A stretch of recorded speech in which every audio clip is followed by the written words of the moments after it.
So welcome back everybody. Today I'm going to be doing like an experimental piece out on the back wall of my studio. I wanted to just play around mostly with brush paint. I usually use like aerosol, coming from more of a graffiti, street art, mural type of background like that, but I've really been loving acrylic paint, and on top of that I've been loving not using black, not using white, only using colored tones to paint in my stuff proper. It probably sounds like a no-brainer for somebody who's like an experienced painter, then turns into maybe a mural artist. But for me, coming from graffiti and spray painting and all that, I always have like a black can on me. It's like instantly punchy. It takes away from the rest of the wall if it's busy, but I've really been liking the more like subtle tones you can get with just color bases. I got this image just here. It should be a nice balance between like challenging and like fun. You can see here, it's called an Australian darter. Darter as in like dart, throwing darts, D-A-R-T-E-R. They're like mad fishermen. And the thing with this one is I just want to use browns, as you can see here. Today's all about experimenting. I'm going to start with this as a base, maybe flow some more stylized stuff along the way, and we'll see if it actually looks good by the end. So if it's your first time on this channel, you probably won't know what I'm about to do here, but there's this technique that pretty much most mural artists use these days. It's actually fading out with its like relevancy because people are using headsets instead, but for this, I'm just going to keep it nice and simple and use a doodle grid to sketch it up.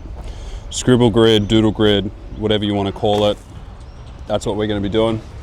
If you want to know how that really works, you should just check out my channel, because I have like a tutorial that it breaks it down nice and simply for like a newbie painter. So go check that one out. I might even chuck a little tab up here for you to see that video. Otherwise, that's what I'm going to do now. I'm going to scribble some letters. One big tip, if you already know what the scribble grid thing is and you want to learn a way to not have your wall be so messy with it, you don't have to use paint. You can use whatever you want to mark those lines up. So right here, some chalk, right? Super easy to wash down, and it does the same thing. Right there, it's the start of my scribble grid. And after I get my markup done, I can just rub that thing down and we're good to go. So I don't even know if you can see this, but all the letters are up there. It took me legit like a minute to do, so quick. I'm gonna take a picture of this thing and we're gonna mock up over the top. When it comes to apps that work too, like, because I've had this question heaps from people that they don't really know where to go after taking the photo and all that. I'm gonna use Photoshop on this. I mostly use Procreate. It's just so easy with layers and you can like draw over them so easily. But I don't have my iPad down here. I couldn't be bothered, taking those extra steps. I sort of want to make mistakes. This isn't like a commission piece, it's just an experiment. So in these moments, it's good to take all that stress off your back and go simple. So if you want simple, the Photoshop app, if you have Adobe, if you don't, like through the App Store, there's so many apps. Just type in overlay. You'll find a free one. You'll probably get bombed with ads, but it'll do what you need. You can see like the main shape of it, but it's not really my style yet. This is what I've been doing lately, is like combining realism with my more like abstract type of shapes. Usually I'd break this down on like my iPad or sketching first, but I'm gonna just do this directly on the wall and like have fun with it. Yeah, that's how quick you can get a SketchUp done too. This thing has probably been running for like 20 minutes and that's it. So you gotta love the scribble grid. When adding like my sort of visuals into these animal shapes, recently I've been doing this thing where I've been using like movement to change the image. So there's a little blob just here. And because I want it to be flying, like I want it to go this way. So sometimes what I'll do is I'll get like a line and I'll just go, okay, this is where that's going to be the flow. And from there I can sort of break off, and in these areas where it's inside this shape, that's where it can become abstract and like my sort of patterns.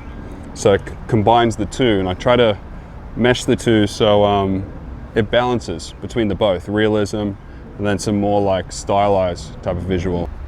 Goes down, and this will all be filled in with that color. It can be loose to begin with because I'm going to be doing some textured stuff over the top, and I'm just going to go over the top a little bit with where these areas are, mostly because I have a limited palette here. It's okay to get maybe a little bit too much now as well. Like I'll chuck some of this in right here. If you paint smart enough, like you don't paint too thick, that'll be dry pretty quick. Like by the time I'm done with my next color, I'll pretty much be good to go there. So just like that, nice and loose to begin with. Just block in all your areas. Bright section on his chest. And you can see here, watch this. This is sort of when some of your texturing comes in. And like I said, I'm gonna be really loose. I'm just gonna try it. Like, I usually spend my time making things nice and perfect, but like this, for example, I'm gonna go like this. I'm just gonna go over the top. And that'll be a starter. It's worth noting here too, like it's a bit deep, you know, just for like a painting video or whatever, but today was like a hard day for me. I didn't really have much on.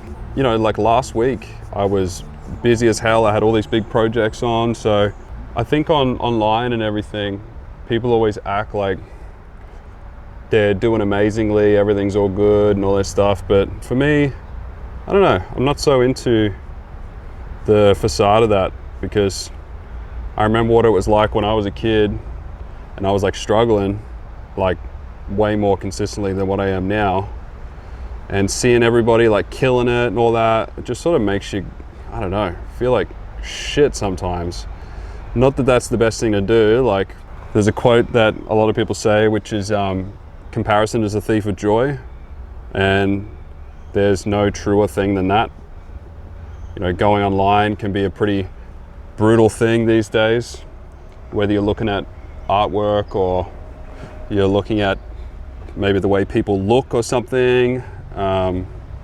It can be pretty confronting. So just a friendly reminder here, like I am a full-time artist, like I'm established and I make a living from this and everything.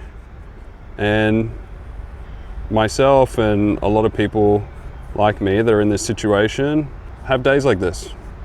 But here's the important thing, right? A lot of people would maybe sit around, complain and play victim.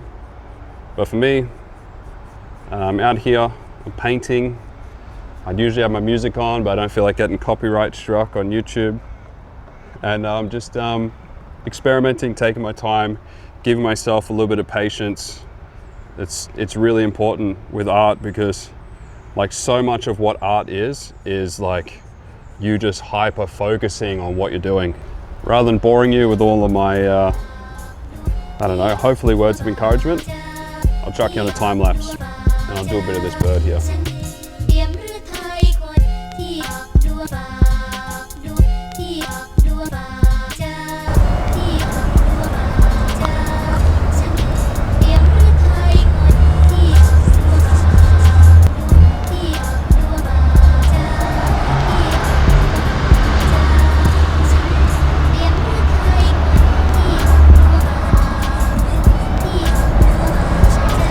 This has been a huge part of painting that I've been really happy with lately. Is back in the day I was just glued to the reference image, but like having the freedom to sort of understand your light sources a little bit, and like just trusting composition, having painted enough to know what decisions are going to be good where and everything, I can get the bases up, chuck that reference down and just play. Which, I mean, that's half of the fun with painting, is like just battling composition. That's what's, I guess, makes this a decent lifetime pursuit is you can't really ever just like nail it. Like it's not done, nothing's done. There's always ways to improve, and it sort of ends up reflecting a little bit in my personal life too. You just sort of always feel like you're working on yourself. Yeah, the idea of like being stagnant just makes my mind sort of melt a little bit. So it's nice to have my art where I can continue to work on it.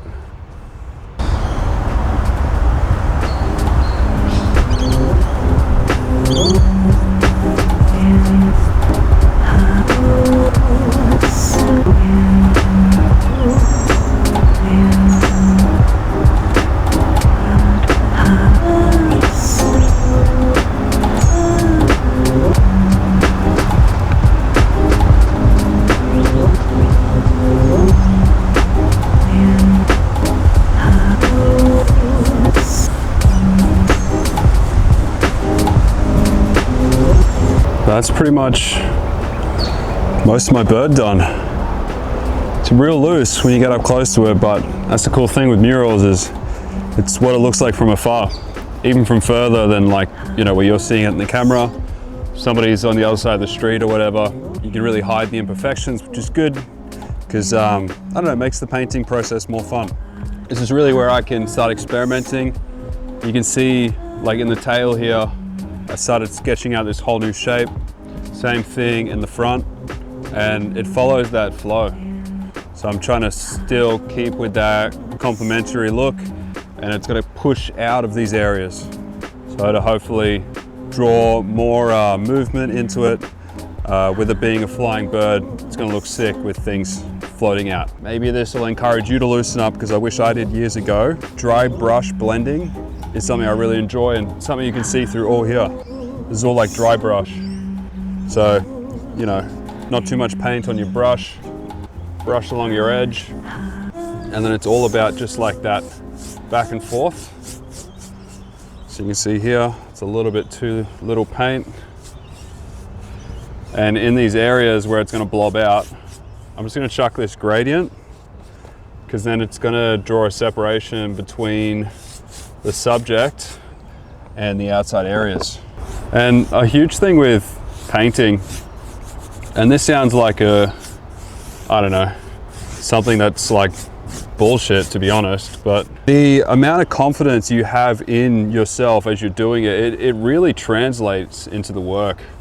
Like if your hand is confidently moving around this wall and you're not second guessing yourself, it really shows. And this is a really great example of something like this. Is in graffiti there's a thing called anti-style, and it's basically people out there that are pushing against the norms of what, you know, looks good in graffiti, whether that's, you know, wild styles or 3Ds or color schemes that are nice and all this, and they're going the opposite direction and using what is like some sort of ugly shapes. Usually the people that are doing anti-style, they've made their way into it because they've painted nice pieces for so long that they're just over it.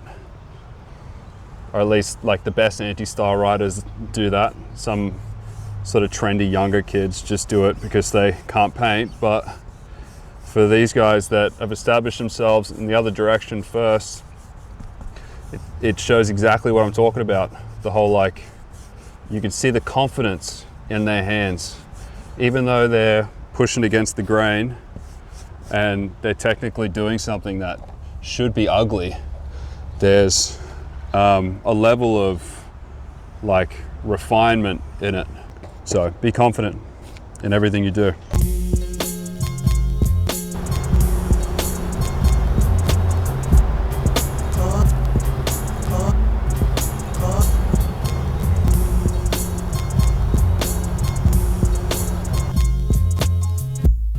Sometimes putting like a drastic color in completely makes something that's already there look really different. What I mean is, in here this is a brighter tone, much brighter than what's around it, but once I put that white line around it, it just made it almost look like the wings are hollow, which I don't want. So I'm going to go in with a bit of blending with this white and I'm going to try to brighten up these flicked out areas, and we'll see how it looks after that.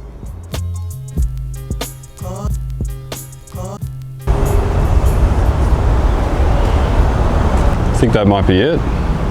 This was about 3 hours, like 2.5 to 3 hours. So look, I'll be honest, a big reason why I started this painting today was because I was having a bit of a rough one, and I just needed to get out and do something. So, you know, whether you're an artist or, you know, whatever you do, whatever your passion is, if you're watching this and you're not painting or whatever, it's just a big bit of encouragement to just get off your ass. If you feel a little uncertain or unsure or whatever, you're just not in your mojo, get up, do something. It's exactly what I did today. And not only, you know, do I have a painting by the end of it and a video, I get to chat to you guys, but also I actually feel real inspired. Like I really want to push this a lot further. I guess I'd just like to say at the end of this video, like, thank you for watching. I really do appreciate it. I'm a small channel, I'm still growing. I'm trying to put some cool shit out there. Hopefully you enjoyed it. If you did, remember to leave some engagement. That's huge for me. Check out my channel, I've got heaps of tutorials out here teaching you guys how to paint. But yeah, I just appreciate you guys watching. Hope you enjoyed it, and I will catch you on the next one.